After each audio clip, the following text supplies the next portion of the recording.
Supreme court ও হাইকোর্টের বিভিন্ন নজরদারি এবং নিয়মের গেরোতে দীর্ঘদিন পরে ফের এসএসসি পরীক্ষা হতে চলেছে রবিবার। আর তার আগেই ফেসবুকে টাকা দিয়ে চাকরি করানোর বিভিন্ন উস্কানিমূলক পোস্ট করে গ্রেপ্তার হলেন একজন ব্যক্তি। শাসক দল এবং পুলিশের দাবি, ওই ব্যক্তি বিরোধী দলের তথা বিজেপির কর্মী। নিজেকে মুর্শিদাবাদ এলাকার পরিচয় দিয়ে ফেসবুক পোস্ট করা ব্যক্তি আসলে পশ্চিম মেদিনীপুরের চন্দ্রকোনার টাউন এলাকার বাসিন্দা। সেখান থেকে বসে পরিকল্পিতভাবে বিভ্রান্তিমূলক পোস্ট করছিলেন। পুলিশ তদন্তে নেমে শুক্রবার সন্ধ্যার পর গ্রেপ্তার করেছে ওই ব্যক্তিকে। দেখুন। কেন করলেন ভুয়ো পোস্ট? কেন করলেন ভুয়ো পোস্ট?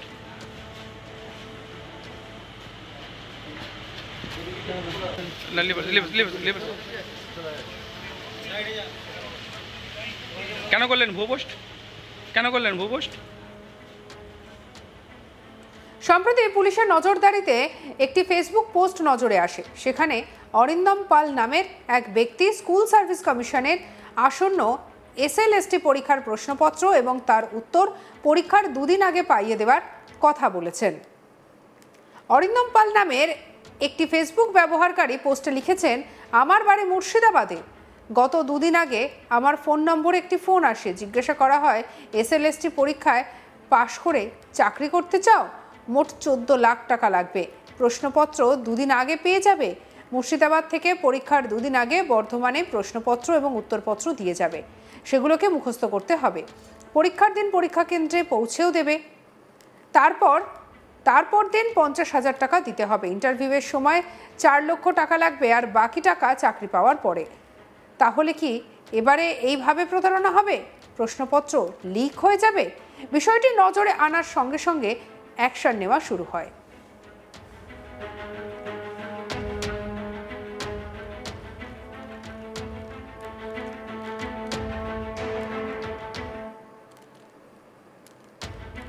ইতিমধ্যে বিষয়টি নজরে আসার পরে পশ্চিম মেদিনীপুর জেলা পুলিশ তদন্ত শুরু করে এবং তদন্তে উঠে আসে ওই ব্যক্তি পশ্চিম মেদিনীপুর জেলার চন্দ্রকোনার বাসিন্দা বলে জানা গিয়েছে। ওই ব্যক্তি বিজেপি রাজনৈতিক দলের সঙ্গে প্রত্যক্ষভাবে যুক্ত। আগামী 7 এবং 14 সেপ্টেম্বর তারিখে অনুষ্ঠিত হতে চলা স্কুল সার্ভিস কমিশন এসএলএসটি পরীক্ষাকে সন্দিহান এবং কলুষিত করতে এবং সাধারণ মানুষ এবং পরীক্ষার্থীদের মধ্যে প্রশাসন সরকারি পরীক্ষা ব্যবস্থাকে সন্দেহজনক করে তোলার অপচেষ্টা করেছেন।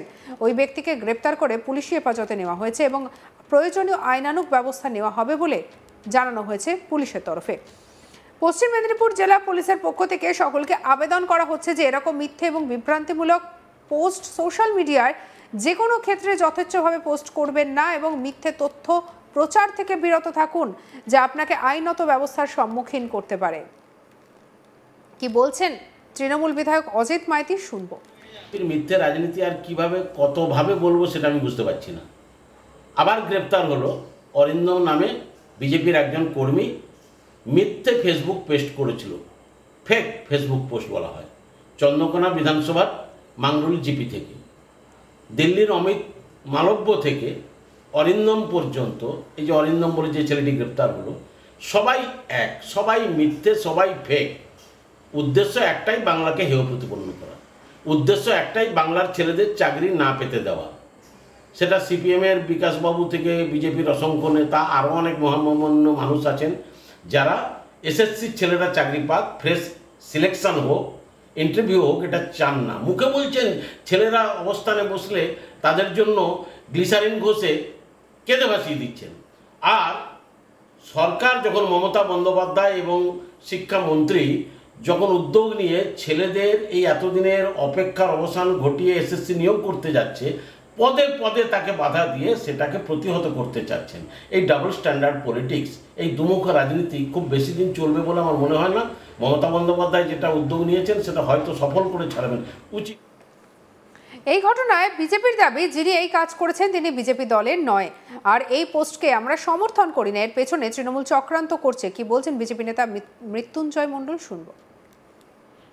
এটা শুনেছেন অনির্বাণ পাল নামে এক ব্যক্তি, যেটা দাবি করা হচ্ছে বা যেটা জানা যাচ্ছে ও বিজেপি কর্মী হিসাবে পরিচিত। কি বলবেন? না, আমাদের বিজেপি কর্মী এই ধরনের কাজ করবে আমরা বিশ্বাস করিনি। আর ও আমাদের বিজেপির সঙ্গে ওর সঙ্গে কিছু সম্পর্ক নেই। আমরা খোঁজ নিয়েছি এবং আমার ওখানে লোকাল নেতৃত্ব যারা আছে তাদের কাছেও বিষয়টি খোঁজ নিয়ে দেখেছি যে ও আমাদের বিজেপির কেউ নয়। আর বিজেপি সমর্থন করে কিনা সেটা তো বলা সম্ভব নয়। তো সেই হিসাবে আমরা এই পোস্টকে সমর্থনও করি না, আর বিজেপি কর্মী বলে এটা আমরা মানতে চাইছি না। কিন্তু আমাদের এই বিজেপি কর্মী করে দেওয়ার পিছনে কিছু তৃণমূলের চক্রান্ত থাকতে পারে। কি করে ও?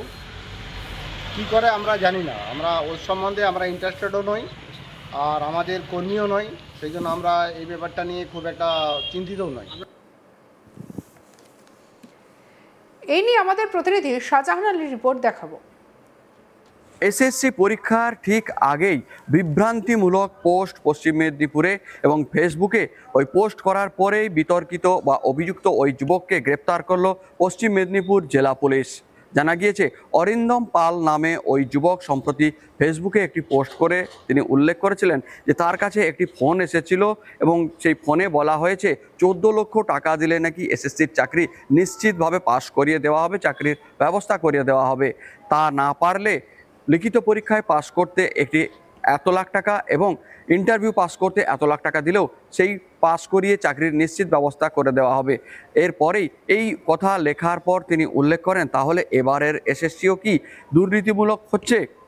এই পোস্ট করার পরেই বিভিন্ন রকম মন্তব্য ভেসে আসে তার ফেসবুকের ওই লেখার ওপরে। বিষয়টি নজরে আছে প্রশাসনের। তারপরেই তদন্তে নেমে পুলিশ জানতে পারে ওই যুবক নিজেকে ফেসবুক পোস্টে উল্লেখ করেছিলেন তিনি মুর্শিদাবাদের বাসিন্দা। আদপেই তিনি পশ্চিম মেদিনীপুরের চন্দ্রকোনা টাউনের মাংরুল এলাকার বাসিন্দা এবং বিজেপির কর্মী বলে দাবি। এরপরে তাকে সেখান থেকে খুঁজে গ্রেপ্তার করেছে শুক্রবার বিকেলের মধ্যেই পশ্চিম মেদিনীপুর জেলা পুলিশ। তাকে গ্রেপ্তার করে জেরা করছে এবং সব কিছু খতিয়ে দেখছে পুলিশ। তবে এই ঘটনায় রাজনৈতিক শোরগোল যেমন তৈরি হয়েছে, পরীক্ষার আগেই এই ধরনের পোস্ট করাতে ফের বিভ্রান্তিতে পড়েছেন কয়েক লক্ষ পরীক্ষার্থীরা। তৃণমূলের পক্ষ থেকে দাবি, বিজেপি পরিকল্পিতভাবে তাদের কর্মীকে দিয়ে একটি অন্য ঠিকানা ব্যবহার করিয়ে লুকিয়ে এই সমস্ত পোস্ট করে বিভ্রান্তি ছড়ানোর চেষ্টা করছিল। এটা কেন্দ্র ও রাজ্যের যৌথ ষড়যন্ত্র, যাতে এই পরীক্ষাটাও কোনোভাবেই না নেওয়া যায়। একের পর এক যে সমস্ত পরীক্ষা তারা বানচাল করছে বা চাকরি বাতিল করার চেষ্টা চালাচ্ছে, তার অন্যতম ষড়যন্ত্র অঙ্গ এটাও ছিল, দাবি করেছেন তৃণমূলের পশ্চিম মেদিনীপুর জেলার নেতা তথা ঘাটাল সাংগঠনিক জেলা তৃণমূলের সভাপতি তথা পিংলার বিধায়ক অজিত মাইতি। তবে এই অভিযোগ মানতে নারাজ বিজেপির স্থানীয় নেতা জানিয়েছেন ওই যুবক বিজেপির সঙ্গে কোনোভাবেই জড়িত নয়, তাকে জড়ানো হচ্ছে পরিকল্পিতভাবে, তার সঙ্গে বিজেপির কোনো সম্পর্ক নেই। যদিও ফেসবুক পোস্ট বলছে অন্য কথা। বিজেপির প্রচারের সাথে বেশ কিছু সাদৃশ্য রয়েছে বলে দাবি অনেকেরই, বিশেষ করে তৃণমূলের দাবি ওই যুবক মাংরুল এলাকার পরিচিত বিজেপি কর্মী। বিজেপি দলের নেতৃত্বদের অঙ্গুলি হেলনেই এই ধরনের পোস্ট করেছেন। যদিও এর পাল্টা প্রতিক্রিয়া দিয়েছেন বিজেপির নেতা তথা বিরোধী দলনেতা শুভেন্দু অধিকারী। তিনি শুক্রবার সন্ধ্যায় মেদিনীপুরে এক শিক্ষক দিবসের অনুষ্ঠানে অর্থাৎ সংবর্ধনা অনুষ্ঠানে হাজির হয়ে তিনি বলেন, এটা পুলিশ এইসবই করছে, পরিকল্পিতভাবে গ্রেপ্তার করেছে, বা তার দাবি পুলিশ সঠিক কাজ করেনি বলে পরোক্ষে তিনি দাবি করেছেন। সঙ্গে রাখুন আজ তাক বাংলাকে অন্যান্য খবরের জন্য সাবস্ক্রাইব করতে ভুলবেন না।